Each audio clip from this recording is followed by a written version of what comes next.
Les gars, on se retrouve direct dans une vidéo et on va commencer pour changer par un indicateur que je regardais à l'époque, que j'en avais parlé, qui s'appelle le Peer Multiplicator. Donc en fait cet indicateur il est très intéressant je trouve, puisque en gros pour vous la faire simple, à chaque fois précédemment qu'on a eu un bear market, on a toujours, je dis bien toujours, bottom dans la zone verte. Alors c'est parmi ces indicateurs magiques qui ne sont pas magiques en fait, simplement et qui sont très intéressants puisque c'est un indicateur, regardez, qui est directement dérivé du Bitcoin, pardon, du minage de Bitcoin, en fait, tout simplement.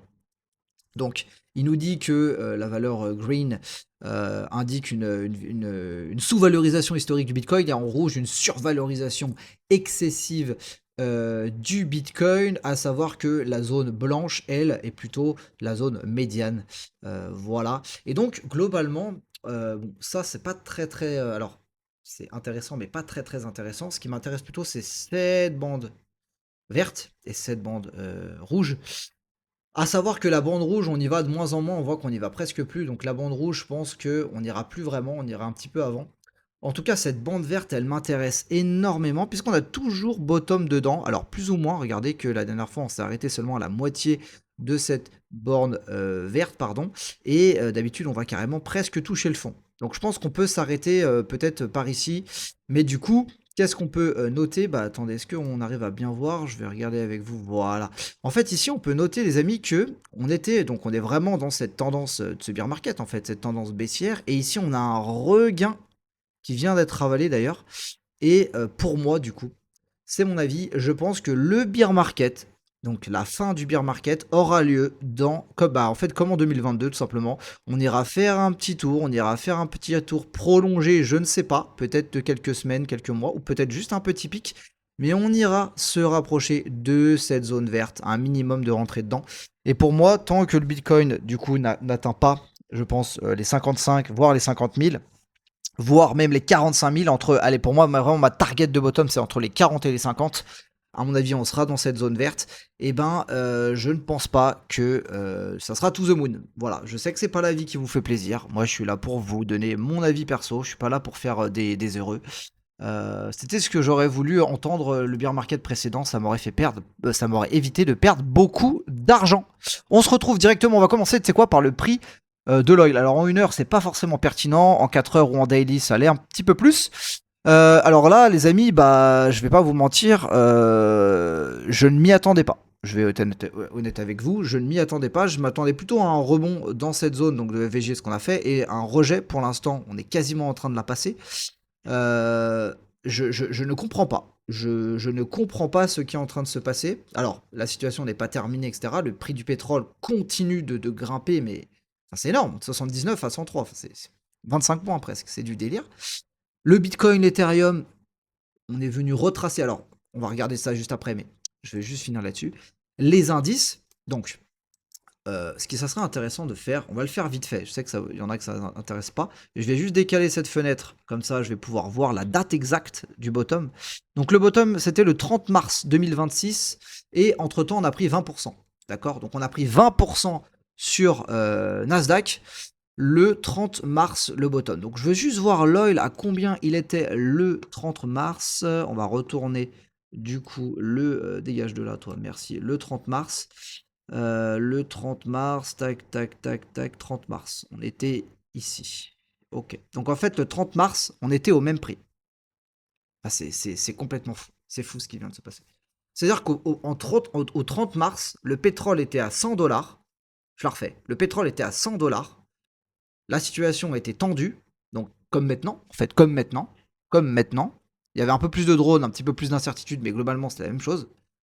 Et les indices, eux, étaient là. Là. Pas là-haut, là. Enfin, c'est juste délirant. C'est du délire. On est d'accord, c'est du délire. On va regarder où était le Bitcoin, tiens. Allez, ça va être intéressant. Ce truc-là, il m'emmerde un petit peu. Alors, le 30 mars, t'étais où, mon petit BTC? Alors, le 30 mars, il était en plein bottom. Il était là. Il a bottom en même temps. 30 mars, il a bottom ici. Il était ici. Il était à 65 000. MDR. On a quand même pris 12 000 entre-temps. Donc voilà. Du coup, bon, c'est une petite blague. Je vais pas revenir là-dessus, mais bah voilà, vous voyez que ça craint, hein. Franchement, ce qui se passe sur les indices. On va le savoir après dans le futur, la suite, mais j'ai hâte de voir. Bref, sur le Bitcoin, les gars, le petit trade que j'avais dit, alors que j'ai pas dit que je prenais, hein, que j'avais dit qu'il aurait pu être intéressant à prendre, de jouer le stop ici pour jouer la continuation sous ce plus bas. Et ben, il n'est pas passé parce que le RR était important. Par contre, comme vous pouvez voir, si vous avez joué le Fair Value Gap, si vous avez pris un TP sur le FVG, il y avait un trade à 1,50 qui pouvait passer. Pourquoi? Parce qu'en 4 heures, on ne le voit pas dans ce bloc, mais regardez en 1 heure, je ne sais pas si vous en souvenez. En 1 heure, quand je suis retourné sur le graphique tout à l'heure, j'ai vu, c'était chirurgical. Regardez cette précision, ça m'a fait halluciner. La fin du FVG se termine ici. C'est un truc de fou. Regardez, le FVG, il commence d'ici et il se termine ici, la fin du FVG. On est venu pile poil combler tout le FVG 1 heure pour repartir. C'est presque... C'est presque lunaire. C'est presque lunaire. Du coup, là, alors là, ce qui est facile, du coup, maintenant, c'est que FVG sur FVG, regardez comme ça tient. On forme un fair value de gap, tac, on pousse. On forme un fair value de gap, on va rentrer dedans, tac, on pousse. Donc là, par exemple, tu peux très bien mettre 2-3 ordres. Tu mets ton stop ici. Exemple, hein, 2-3 ordres. Tu mets même ton stop ici, en fait.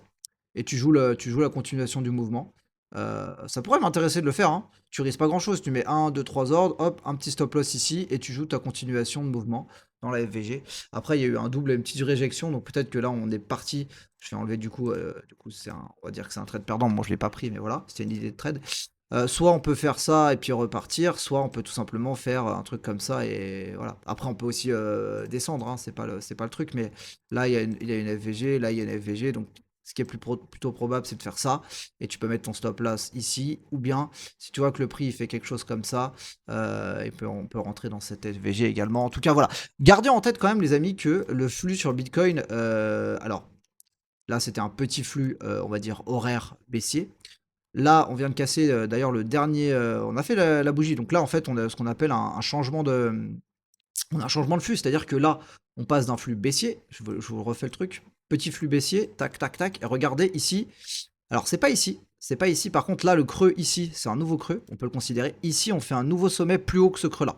Donc là, en fait, soit on peut faire ça, soit on peut faire même ça. Mais la dynamique change, en fait. C'est-à-dire creux, sommet, et un creux plus haut que celui-ci. Ok? Je vous montre vite fait ça en trading, c'est intéressant. Donc là, ça se trouve, dans ce FVG, on peut très bien former un petit creux pour repartir. Faudra juste rester attentif, ou bien même, tout simplement, parce qu'il n'y a pas que les FVG, les gars, souvent, je vous en parle pas, mais pourtant, c'est la base. Vous tirez une RLZ de ce mouvement, tu tires une petite RLZ, ok.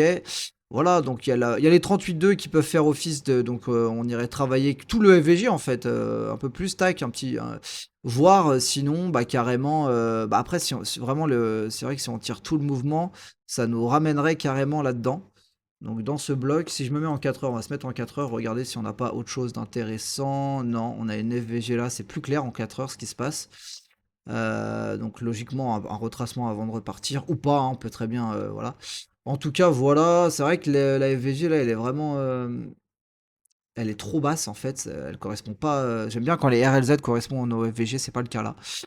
Donc voilà, donc le Bitcoin, je rappelle juste, hein, les gars, là on est toujours dans quelque chose pour viser plus haut, hein. Je rappelle, j'ai enlevé tout ça, on est toujours dans un scénario où on vise plus haut, hein. On vise plus haut, on vise le gap CME, je rappelle, hein. Je rappelle quand même un petit peu tout ça, donc on retourne sur le gap en 1 heure. Je sais pas pourquoi mon graphique est dégueulasse, on se passe en one day, en one day, les bro. J'ai pas touché, hein, ça j'y ai pas touché, tu sais quoi, je vais même pas y toucher. Et l'idée c'est d'aller combler, déjà d'aller prendre les stops qui n'ont pas été pris ici. Tout à fait, ils n'ont pas été pris, donc déjà aller prendre, où c'était là, je sais plus, enfin bref, il y a une prise de stop, c'est là, pardon. Il y a une prise de top qui n'a pas été faite, donc d'aller prendre les stops ici, plus d'aller évidemment combler ce gap au minimum. Après on peut monter plus haut, c'est pas un problème, hein, mais au minimum aller combler ce gap. Et moi je vois bien un retournement du prix par la suite. Hype, on va regarder. Ah, il y a une petite perte de momentum gentille qui se met en place. Tac, tac, tac. Alors, quand vous avez du mal, les gars, la vidéo va être encore trop longue, ça me saoule.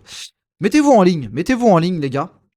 Et là, vous avez bien une belle idée. Donc là, c'est ce qu'on appelle une petite perte de momentum gentille. Faudra voir si ça relance quelque chose ou si vraiment, tac, tac, et là, on commence à vraiment perdre du momentum. Et là, on voit que, tac, le sommet, voilà, c'est vraiment une perte. Regardez comment on le voit. C'est vrai que ça, c'est vraiment net.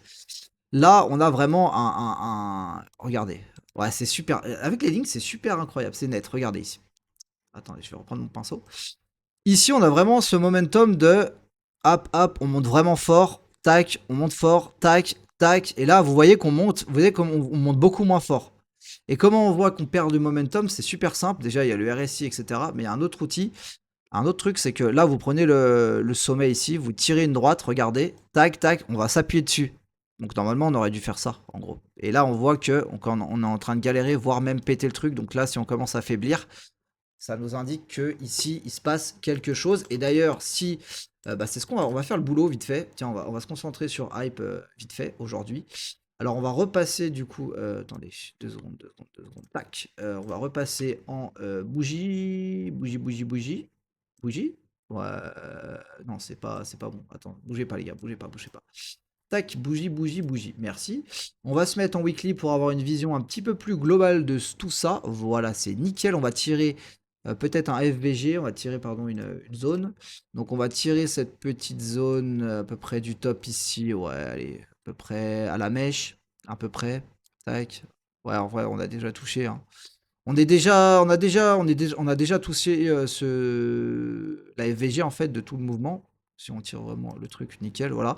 On est déjà entré dedans quelque part, donc là ça peut très bien être zone de rechargement de short et on repart. Après attention, faut